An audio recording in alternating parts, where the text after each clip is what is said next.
নমস্কাৰ মৰমৰ ছাত্ৰ ছাত্ৰীসকল আমাৰ পঢ়ালি নামৰ এই ইউটিউব চেনেলটোলৈকে তোমালোক সকলোকে স্বাগতম জনাইছোঁ। এই ভিডিঅ'টোত তোমালোকৰ পৰিৱেশ কিতাপখনৰ 4 নং পাঠ আমাৰ উৎসৱ নামৰ পাঠটোৰ সকলোবিলাক প্ৰশ্ন উত্তৰ আলোচনা কৰিম। গতিকে ভিডিঅ'টো তোমালোকে শেষলৈকে চাবা। যদি ভাল পোৱা তেন্তে লাইক কৰিবা, কমেণ্ট কৰিবা, লগৰ বন্ধু বান্ধৱীলৈকে ভিডিঅ'টো শ্বেয়াৰ কৰিবা আৰু যদিহে তোমালোকে এই চেনেলটো ছাবস্ক্ৰাইব কৰা নাই তেন্তে এতিয়াই ছাবস্ক্ৰাইব কৰি বেল আইকনটো দবাই ৰাখিবা। বলাচোন এতিয়া আমি প্ৰশ্ন উত্তৰসমূহ চাও আহা। ইয়াত তোমালোকক অনুশীলনী দিয়া আছে, তাৰ 1 নম্বৰত উত্তৰ লিখা বুলি কৈছে আৰু ক নম্বৰ প্ৰশ্নটোত সুধিছে তোমালোকে কি কি উৎসৱ পালন কৰা। এতিয়া চোৱা, তোমালোক বিভিন্ন ধৰ্মাৱলম্বী পৰিয়ালৰ পৰা তোমালোক অহা, গতিকে তোমালোকৰ উৎসৱ পাৰ্বণ বিলাকো হয়তো বেলেগ বেলেগ হ'ব পাৰে বা ঠাই বিশেষেও কিছুমান বেলেগ বেলেগ ধৰণৰ উৎসৱ পালন কৰা হয়। তথাপিও তোমালোকে কি কৰিবা, নিজৰ নিজৰ যিসমূহ পালন কৰা উৎসৱ আছে, তোমালোকে যিসমূহ উৎসৱ পালন কৰা সেইসমূহ তোমালোকে লিখিব পাৰিবা। মই উদাহৰণ স্বৰূপে ইয়াত তোমালোকক কেইটামান দিছো। সাধাৰণতে আমি কোন কেইটা উৎসৱ পালন কৰোঁ তাৰ ভিতৰত কিছুমান আমি ইয়াত লিখিছো। আমি পালন কৰা উৎসৱসমূহ হ'ল দুৰ্গা পূজা, বৰদিন, হোলী, ঈদ, বিহু, বৈশাগু, কৰম পূজা, এনেকৈ বহুত আছে। মই ইয়াত কেৱল কেইটামানহে দিছোঁ। তোমালোকেও ইয়াৰ ভিতৰত যিসমূহ তোমালোকে উৎসৱ পালন কৰা সেইসমূহ লিখিব পাৰিবা, ঠিক আছে। তাৰপিছত নেক্সট কুৱেশ্যনটো চাইছোঁ, ইছলাম ধৰ্মাৱলম্বী লোকসকলে পালন কৰা উৎসৱবোৰৰ নাম কি কি। এতিয়া ইছলাম ধৰ্মাৱলম্বী লোকসকলে পালন কৰা উৎসৱৰ নাম তোমালোকে ইয়াত চাবা।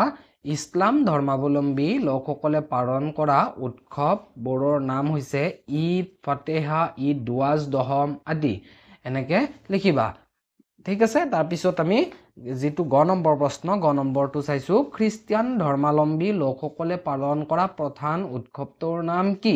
সেইটো তোমালোকে জানাই যে খ্ৰীষ্টিয়ান লোকসকলে কি উৎসৱ প্ৰধানকৈ পালন কৰে, সেইটো হৈছে খ্ৰীষ্টমাছ বা বৰদিন। গতিকে লিখিবা যে খ্ৰীষ্টিয়ান ধৰ্মাৱলম্বী লোকসকলে পালন কৰা প্ৰধান উৎসৱটোৰ নাম হৈছে বৰদিন, এনেকে লিখিবা। তাৰপিছত চাবাচোন তোমালোকক কি দিছে ইয়াতে ঘ নম্বৰটোত, তোমালোকে পালন কৰা উৎসৱত কি কি সাজ পাৰ পিন্ধা আৰু কি কি খোৱা। তাৰমানে আমি পালন কৰা উৎসৱসমূহত আমি কেনেকুৱা ধৰণৰ সাজ পাৰ পিন্ধো বা কেনেকুৱা ধৰণৰ খাদ্য খাওঁ সেই বিষয়ে লিখিব দিছে। এতিয়া চোৱা, এইটো প্ৰত্যেকৰে ক্ষেত্ৰত বেলেগ বেলেগ হ'ব পাৰে, প্ৰত্যেক উৎসৱৰ ক্ষেত্ৰত বেলেগ বেলেগ হ'ব পাৰে। মই এনেদৰে তোমালোকক আৰ্হি হিচাপে দুটা দিছোঁ, তোমালোকে আন উৎসৱসমূহৰ লগতো এনেকে লিখিব পাৰিবা। এনেকে তোমালোকে তালিকা বনাই ল'বা, উৎসৱৰ নাম, পিন্ধা সাজপাৰ আৰু খোৱা খাদ্য। বহাগ বিহু দিছোঁ ইয়াতে। বহাগ বিহুত সাধাৰণতে আমি কি কৰোঁ, চাদৰ মেখেলা পিন্ধে মহিলাসকলে আৰু ল'ৰা বা ডেকা বিলাকে গামোচা, ঠিক আছে।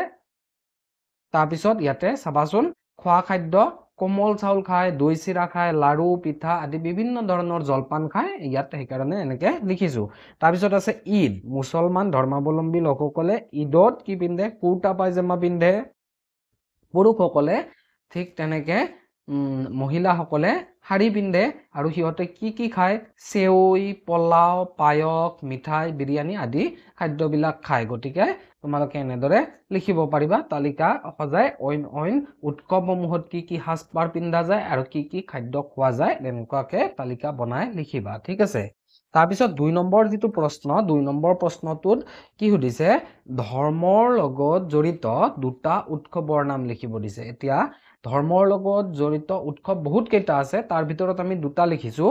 ধৰ্মৰ লগত জড়িত দুটা উৎসৱৰ নাম হ'ল ঈদ আৰু দুৰ্গা পূজা, এনেদৰে লিখিছোঁ, ঠিক আছে। তাৰপিছত চাবাচোন, খেতিৰ লগত জড়িত উৎসৱৰ নাম লিখিব দিছে। গতিকে খেতিৰ লগত জড়িত উৎসৱৰ দুটা নাম আমি লিখিছোঁ। খেতিৰ লগত জড়িত দুটা উৎসৱ হ'ল বিহু আৰু বৈশাগু, এনেদৰে তোমালোকে লিখিব পাৰিবা। তাৰপিছত যিটো 4 নম্বৰ প্ৰশ্ন, সেইটো চাবাচোন, বিদ্যালয়ত পালন কৰা উৎসৱসমূহৰ নাম লিখা। বিদ্যালয়ত কি কি উৎসৱ পালন কৰা হয় তাৰ নাম লিখিব দিছে। তোমালোকে এনেদৰে লিখিব পাৰিবা, বিদ্যালয়ত পালন কৰা উৎসৱসমূহ হৈছে সৰস্বতী পূজা, গণতন্ত্ৰ দিৱস, স্বাধীনতা দিৱস, শিক্ষক দিৱস আদি, ঠিক আছে। এতিয়া 5 নম্বৰটো চাম আমি। 5 নম্বৰটোত তোমালোকক কি কৈছে, তুমি ভাল পোৱা এটা উৎসৱৰ বিষয়ে 5টা বাক্য লিখা।